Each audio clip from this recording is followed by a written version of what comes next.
Many artists strive to make art for art's sake. Treacy Ziegler is not that kind of artist. A longtime advocate for prisoners' rights, Ziegler has curated a show at the Stanek Gallery addressing another imbalance of power, the way we humans interact with animals.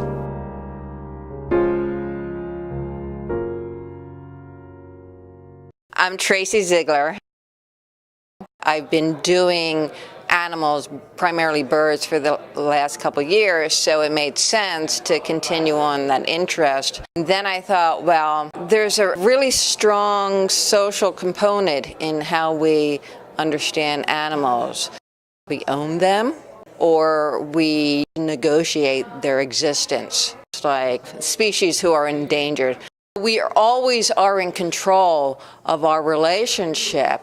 We have always considered ourselves superior to animals. Treacy wrote, "What happens when we make ourselves vulnerable to the needs of animals, no longer demanding them to fit our existence and to serve us? Can artists help forge new relationships that are not a dominion over, but a becoming with animals?" Including Treacy, Animal I Become showcases the work of 9 artists. I'm Jill Rupinski.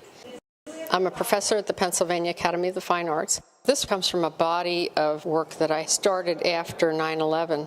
It was quite an event for everybody in the country, and it changed my direction in my work. So for a good many years, I worked with animals, sheep mostly. It would have been terribly drastic to use real human imagery, and the sheep become metaphor for people who were killed, people who were lost in the events. As we went forward in the tragedy in our country, the event turned to a military campaign, and then I again used animal imagery to indicate soldiers going into battle. And sheep were particularly a good icon for the military because they do follow, they're led by a leader, and they will not question that leader. They sacrifice themselves.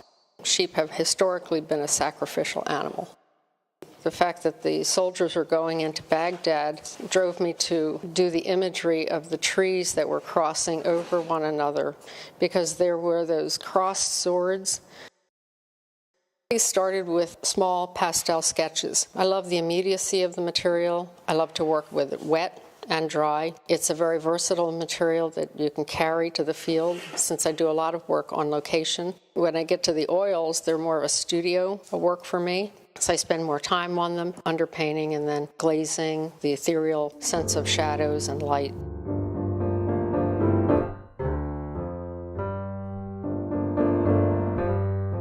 I'm Gary Weissman, classical figurative artist, living in upstate New York near Ithaca, married to Treacy Ziegler. I also teach at the Academy one day a month.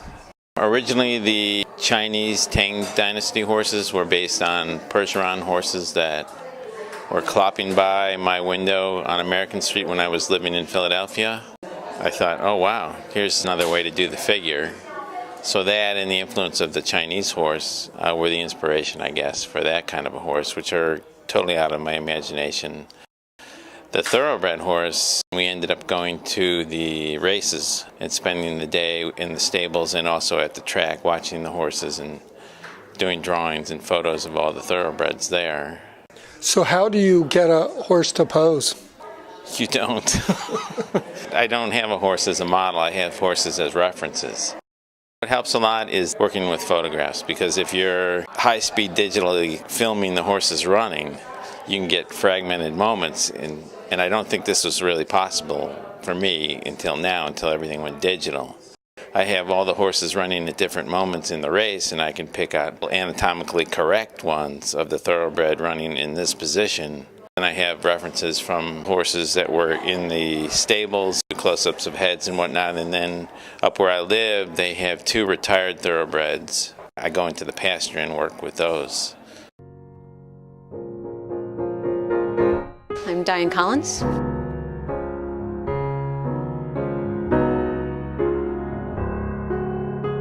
been around animals since I was really young. I felt far more comfortable with them than people. I was actually terribly shy as a kid, but I could be with animals in a way that was quiet and meditative and just observe. I am inspired by reliquary, effigy figures. It's always puzzled me that a lot of spiritual iconography, everything's wrapped around human bones, human saints. That's why are animals not sacred? The deconstruction became very important to me when I was in school, working in direct wax, largely doing bronze work. Now I'm working these constructions in clay, sometimes in wax again, and in found materials.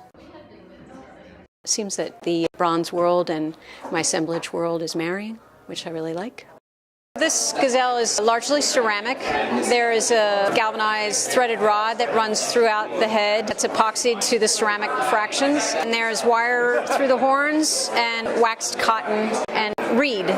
The rhino, that is largely ceramic assemblage. The horn is actually an auto part that I found many years ago. And then there's wire joining the fractions together. I was a manager in this beautiful old factory, and in the basement there were some steel bits that I was allowed access to, and so that's that wonderful old piece of steel on the back that makes a bit of a halo. And I used to weld. I've worked in a lot of different materials, so I'm not intimidated by material. I kind of think on my feet, just find whatever works for this particular scenario. Objects that might be seen as something else initially become an expression of something more spiritual for me.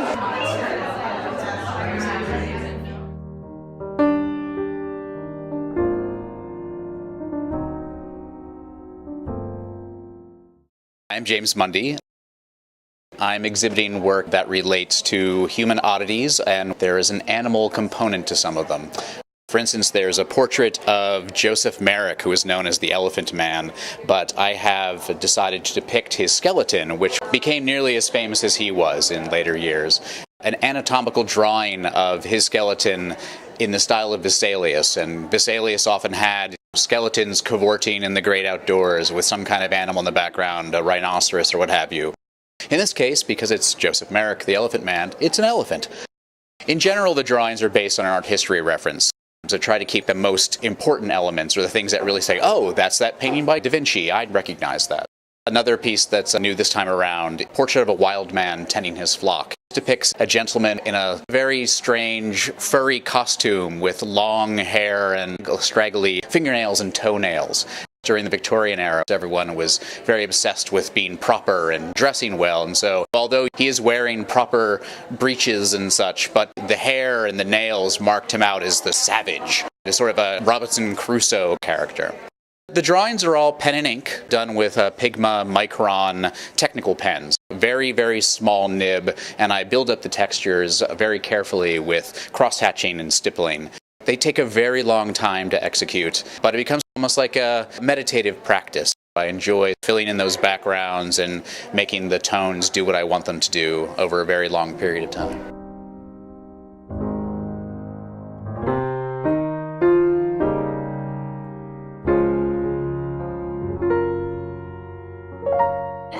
Hi, I'm Julia Livatino, sculptor. Julia, what's with the rabbits?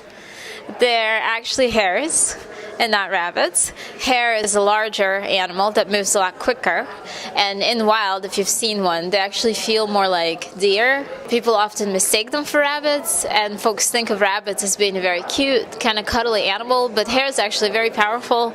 They will disembowel their attacker. And I love that juxtaposition of something that can appear warm and fuzzy, but at the same time has immense power. There's a series of them, and they all follow Plato's dialogues. So the one in the front, who's got his head tucked and a paw out, is called Euthyphro, because it's a dialogue on piety. The other one is Meno, which is a dialogue on virtue. An interesting way of handling something deeply philosophical and human. Imagination plays a large part, even though your work is very realistic.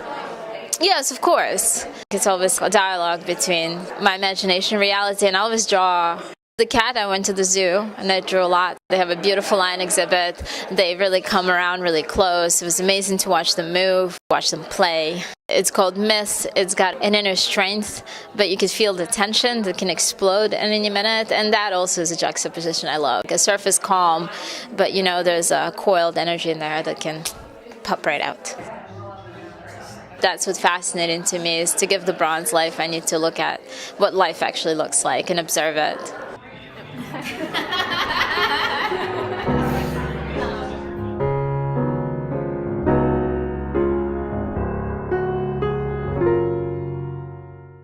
Hi, I'm Georgiana Langston. I discovered the African wild dogs while I was a student at Pennsylvania Academy of Fine Arts. They were on the cover of one of my National Geographic magazines, and as soon as I saw them, I was in love. I started painting, drawing, and sculpting them. I got intensely involved with them. I would go to the zoo all the time and draw them and photograph them. I even got on the behavior committee of the Philadelphia Zoo for the African wild dogs so that I could go visit them during staff hours when the public was not there. I'm a firm believer that familiarity breeds nuance. We went through false pregnancies with the dogs and puppies and all kinds of things, and the more time I spent and the more I started drawing, doing prints and sculpting them, the more fascinated I became with them. And I didn't even want to really know at that point why I was so fascinated with them. I just wanted to respond. I love their patterning, their thin, long, lean bodies, and the black masks. I'm crazy about the black masks. At this point in time, I know more of why they attracted me. And what is that reason? Because you are an inner wild dog yourself? I'm an inner wild dog, but I'm a cat. I'm the leopard, really. Hey, curator, what do you think of the show that you curated? I think it's beautiful. Treacy told me about two artists who couldn't make it to the opening.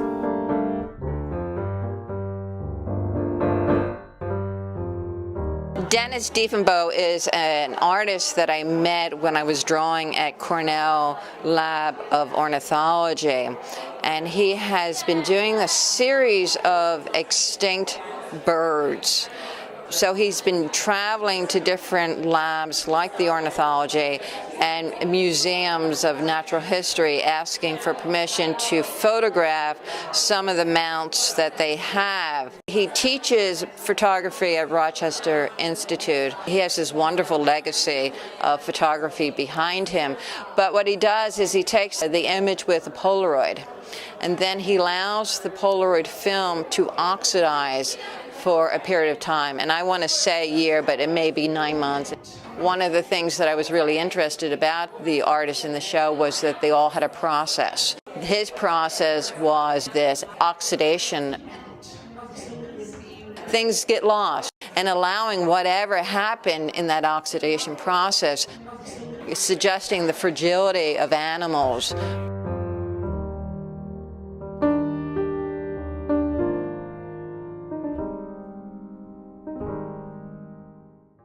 Sylvia Taylor is someone that I know from Ithaca. She's a printmaker who has a lot of reputation in upstate New York. I met her being part of a group of women printmakers. I went to her house, which is her studio. She had her etching press right in the middle of her living room. It was kind of her coffee table. She is such a die-hard animal person. It's her press in her living room, and then she has this environment for her cats, and that's her house. She is so connected to her animals. There's something about her prints that I just love. There's no space between who she is and her prints. They evoke for me such a sense of fragility. A place between being and not being, where all the defenses have just been dismissed.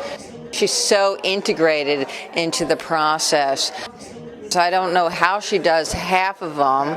I think she cuts things out. I don't know if she printed them onto another surface. Things, if in printmaking school, you'd probably be yelled at for. But it works, and I think it's great. I have enormous respect for Treacy because of her empathy and activism. A highly regarded printmaker for decades, she has now turned her attention to sculpture. I asked about this new direction. Gary and I would go on trips to Italy, and we'd draw for 10 hours a day for 30 days. Drawing, your hand wants to go off the paper, it wants to go into the paper, it wants to take the turn. So I started clay modeling. And then I just got bit by the bug of doing bronze casting. I love it. It's interesting to have Gary teach me. I'm not sure that having your spouse teach you something is the wisest. I have to keep on saying I don't want any negativity in my studio. But it's been exciting. The color, now that is coming from being a painter. One of the freedoms that I have, because I'm not trained as a sculptor, I can do whatever I want to the bronze, and I actually think of the bronze as the surface of a canvas. And I do this hot polychrome patina. Do you draw these out first before you start making them? I do a lot of drawings, yes, yes. Something about birds. 15 years ago, I was walking on the campus of Cornell, and I went into this one building, and the atrium was filled with 200 birds in glass cases. It had such a profound effect on me. It sent me into doing birds as part of my imagery, and it also sent me into prison, because there was something about the birds being in these cases that just stuck with me.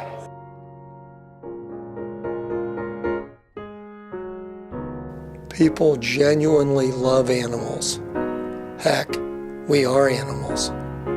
And yet, despite all our warm feelings, we are driving them to extinction. Animal I Become is a wonderful and timely show. The work is beautiful and inventive. And it makes us wonder, how long are we humans going to last once all the other animals have disappeared?